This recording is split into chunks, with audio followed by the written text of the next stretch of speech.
Gavin Newsom has a podcast, and I didn't know if you know that part of governing, being the governor of the most populous state in the country, is having a podcast. Really, that's the job. Never mind that California is constantly on fire, and we have a massive housing crisis.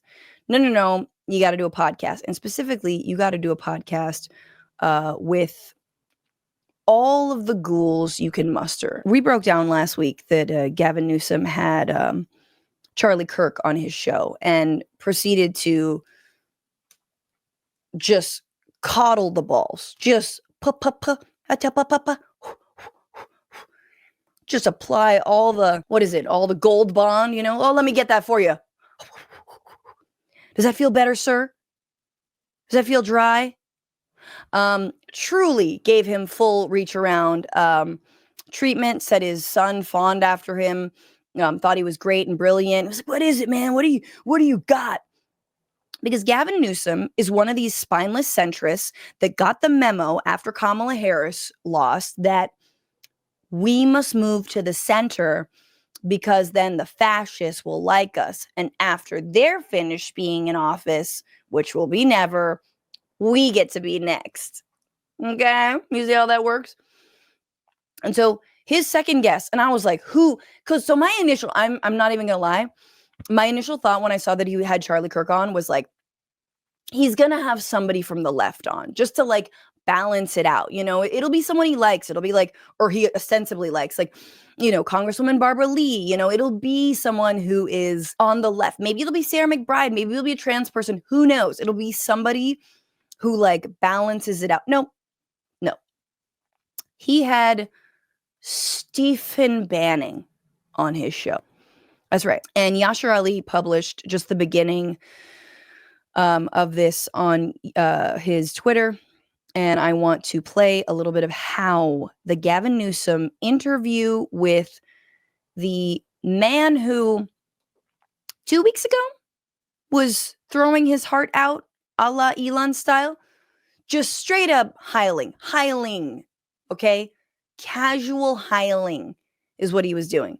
A man known for his anti-Semitic conspiracy theories, real anti-Semite. A man who fawns and cozies up to all kinds of right-wing fascists the world over, specifically in Europe, Orban, Farage. A man who also worked with a company called Cambridge Analytica to hoover up all of our data in the 2016 election, psychograph us, remember that? Feed us information. I mean, it's really what the algorithm does now, but, it was done by a right-wing op. A man who is mad at Elon. And I love everyone talking about what's the rift between Bannon and Elon. It's just jealousy. It's just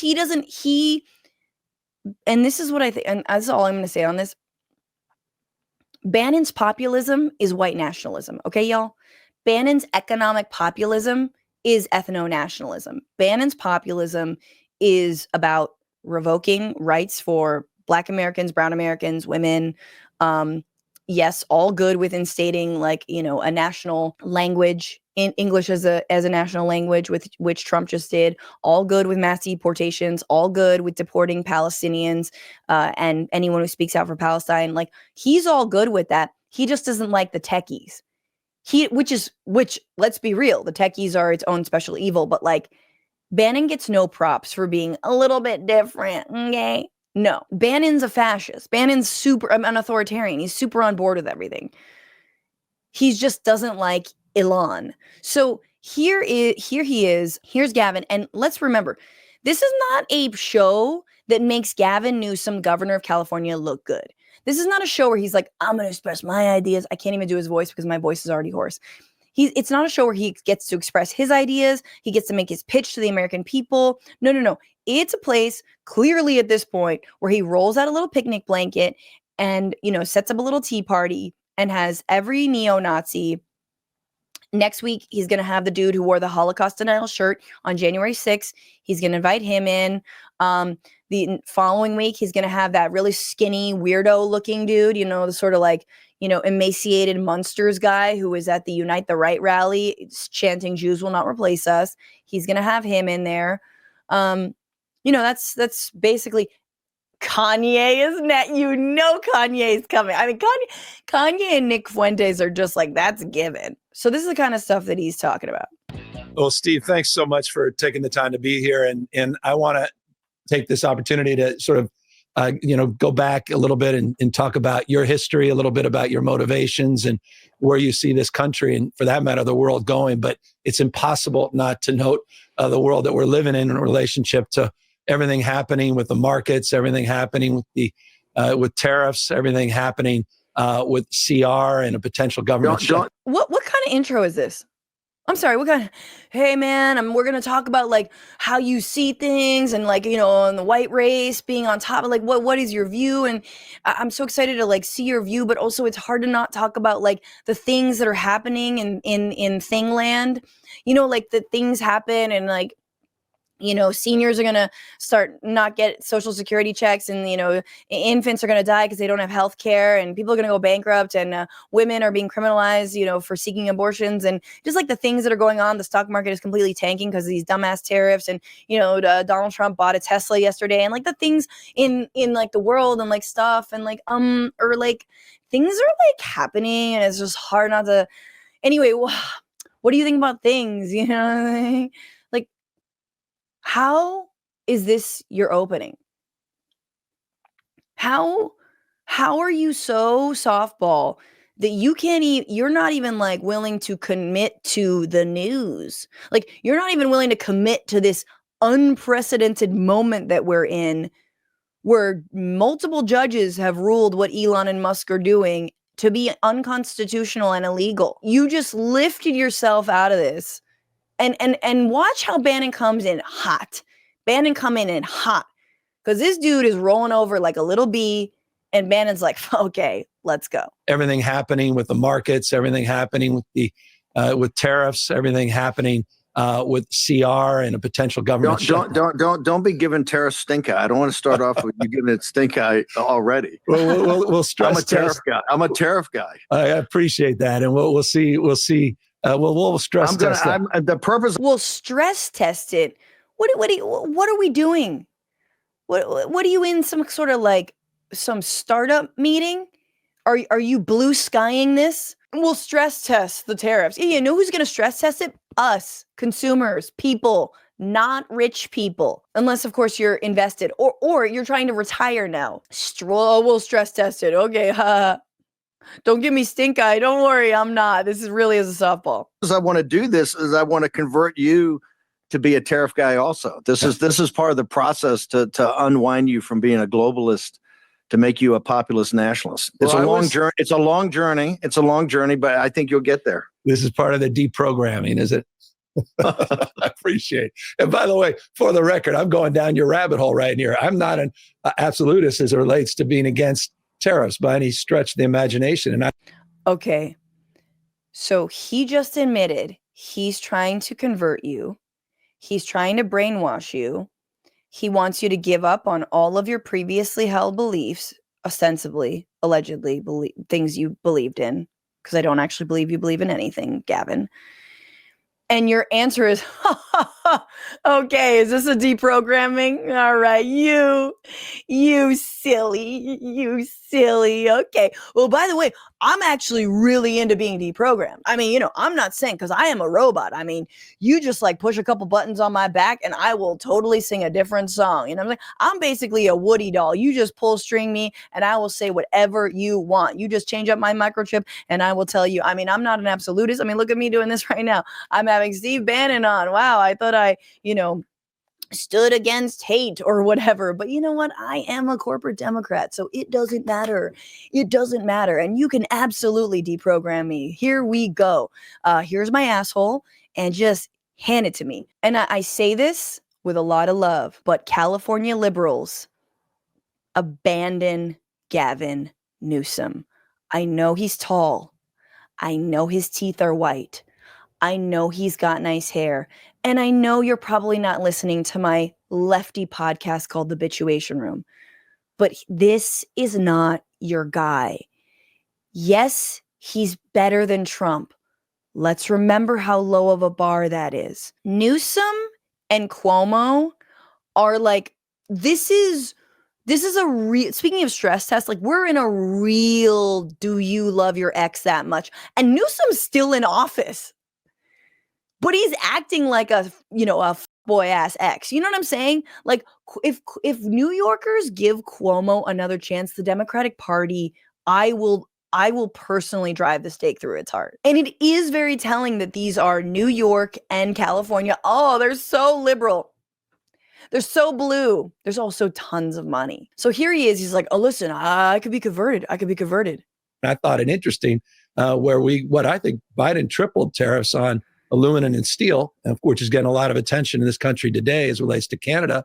And Democrats weren't screaming and yelling about that. So Fetterman, look, you've got, and by the way, thanks, Governor, for doing this. I really appreciate it. Wanted to have this conversation for a long time.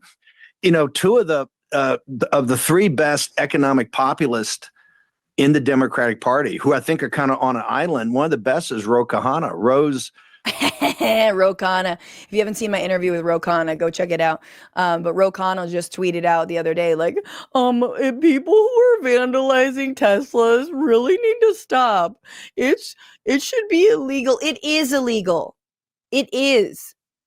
Vandalizing cars is already a crime. What are you doing right now? Ro, it's not you. I'm sorry. And if you're listening or watching this podcast, I say this with a lot of love. It's not you. Okay? Ro Khanna, you're shooting in the dark. I understand you represent Silicon Valley. And look, would I rather have Ro Khanna than some, psycho right-wing, crypto fascist? Absolutely.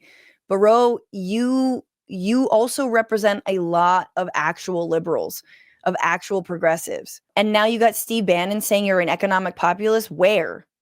To what degree? The guy is defending Elon. The Ro was wanting to work with Doge.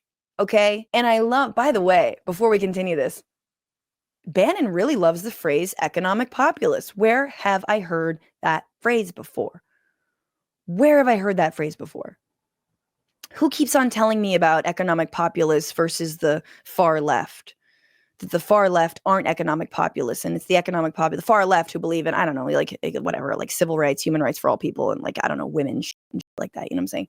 The woke far left. Who keeps on telling me that? I can't remember who keeps on telling me that. Economic patriotism, which we always kid him as just ripping off Navarre and my economic nationalism, is he's an economic populist.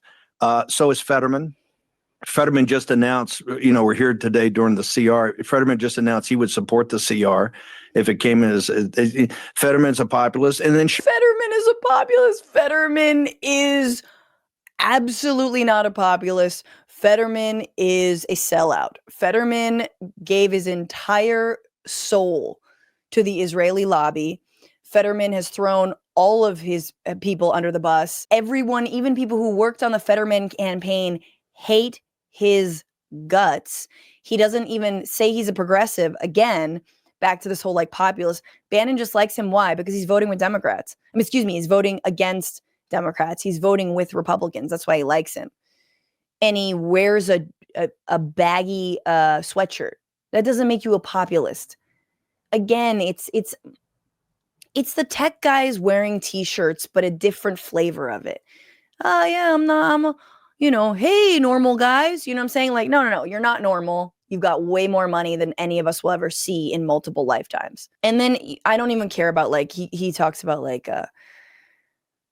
Sherrod Brown. Sherrod Brown may actually like be better, but like, I don't care about Steve Bannon. Like I said, I don't care about Steve Bannon. I'm sick and tired of like being like, well, Steve Bannon may be better. Shut up. Steve Bannon's the worst. Okay. Multiple people can be awful. But I did just want to, Erin in the Morning, who I've been trying to get back on this show, Erin Reed, excuse me. If you're not subscribed to her Substack, do yourself a favor. Erin in the Morning, I believe I don't know if this was written by Erin S-Bomb. Very cool. Has this great new report out today about Gavin Newsom, titled Gavin Newsom Pressured Behind the Scenes to Kill Pro-LGBTQ+ Bills, State Lawmakers Say. Now, I want to just name California is full of a lot of cowardly Democrats at the state level, at the citywide level, but really, I'm talking to state legislature. They don't pressure Gavin the way they should. They often have allowed him to walk away from, commitments like universal health care. And because there is, again, like with party politics, there's a pecking order. And so they're afraid to, make Gavin's people mad at them because there's a certain pecking order of like, maybe it'll be me next. Maybe I could get in good with the governor. And, maybe if Kamala Harris runs for governor, Katie Porter announced she's running for governor, by the way, which is great, even though, whatever, some Israel stuff, blah.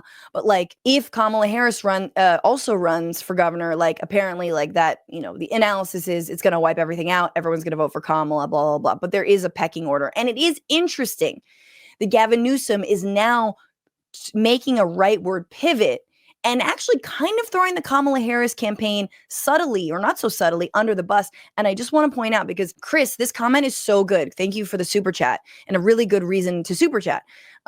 Chris says, honestly, the best case scenario is centrists like Newsom dramatically miscalculate and make themselves unelectable in 2026 and 2028. Yes. Yes.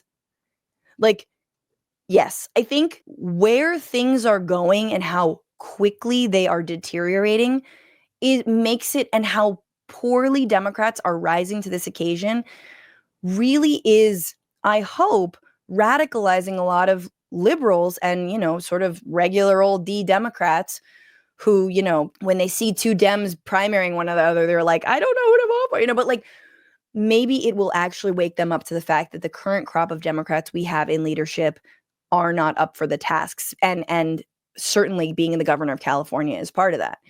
And they loved Gavin when it came to, going after Ron DeSantis or standing up for immigrants. And now what is he doing? And so I totally agree that miscalculating by running to the center, it's like, again, it's like the election just happened. It was the day after. You met with some consultants. They gave you some ideas, and you haven't paid attention to anything that's been happening in the real world since. The mass layoffs, the rampant corruption, and how angry people are about it. The town halls. You haven't paid attention to Bernie Sanders packing out crowds in the Midwest. That's all whatever.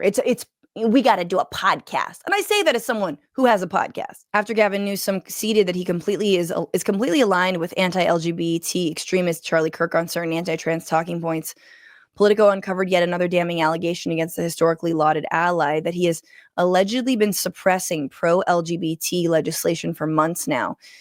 Senior officials in Gavin Newsom's administration discouraged Democrats from introducing transgender rights legislation weeks before the governor publicly split with his party on trans athletes, the article said. I mean, I don't even think the party is on board with supporting trans athletes. Maybe the Democratic Party in California, but they're quiet if they are. Citing a meeting that took place this past January. However, the legislature's LGBTQ caucus pushed back, proposing a package of trans-friendly bills anyway. This follows similar directives from gubernatorial aides ahead of the election last year. The state's LGBTQ caucus did not respond to a request for comment. A spokeswoman for the governor told Aaron in the Morning that Newsom is committed to productive conversations with the LGBTQ caucus to advance legislation, including important measures supporting the health, safety, and well-being of transgender Californians. Some Californians, however, sounded alarm bells about the direction that those conversations are now going. Quote, Newsom had a strong record of supporting LGBTQ plus rights, said Jorge Reyes Salinas, the communications director at California Equality. We just want to make sure that he's reaffirming his commitment to every single letter of that, including the transgender community. California needs leaders who will stand firm in protecting the rights and dignity of transgender youth and not waver under political pressure. He signed off on a number of progressive policies during his tenure, such as bills protecting trans youth health care, expanding gender-neutral bathroom access. This is in part what made recent events such a betrayal, according to Catherine J. Perkins, the department chair of the political science program at California State University, Long Beach. She specialized in LGBTQ laws and policy. I was blindsided, Perkins said. Newsom's reputation was built on his decisions as San Francisco mayor to give marriage licenses to same-sex couples, and he was one of the most prominent Democrats to take early pro-LGBT positions, not just on marriage, but also on trans rights. By pivoting, Perkins said, it calls into question whether local officials will enforce existing laws protecting trans people. That only matters if we have state leaders who have the courage and the legal backing to say, this is our state law, we're going to defend it. The implications also extend beyond the Golden State. Newsom's White House ambitions are no secret. As 2028 looms, it seems the Democratic Party's platform, oh my God, he's going to fail. New York's Representative Tom Suozzi chastised the party for, quote, pandering to the far left in its support for trans athletes. Massachusetts Representative Seth Moulton came under fire for espousing similar rhetoric. Even in Hawaii, which Democratic supermajority has a Democratic supermajority in the House and Senate and a Democratic governor, legislators have been quietly shying away from supporting trans-affirming policies, according to Representative Abby Simmons, a Democrat and chair of the state's party's Stonewall Caucus. We've heard from legislators that this is considered a controversial topic. They'd rather not engage in bills that could draw attention to Hawaii from the Trump administration. So I'm scared. I am a coward ass bitch and I'm scared. I don't want my state defunded. I'm terrified, and I will let fear over my beliefs drive me. Like, I think Newsom doesn't believe in anything, so that's why I'm perfectly, like, none of this surprises me. He doesn't believe in anything anyway. The only reason he ever was for universal health care is because the people are, again, a state that went to Bernie Sanders in 2020. He does what he thinks is popular. And now that fascism has won, the people who don't want to be looked at as losers or not popular are running to the center. Because ultimately, these are also people that never believed in anything themselves. I'm sorry, but I throw Kamala Harris into that same bunch. I don't think Kamala Harris had it in her to be a more convincing candidate on any issue, really. I think she is highly qualified. I think she's very smart. I think she's shrewd. And I do think that actually she's a good statesman or woman or whatever. But I don't think she believes in anything. I don't think she's genuine. I don't think she's authentic. What's going on, Frantifa? If you haven't already, subscribe to this channel right now. Hit that button. And also, you can become a patron and support the show every single week. Get access to bonus episodes and exclusive merchandise. Patreon.com/Bitchuation Room.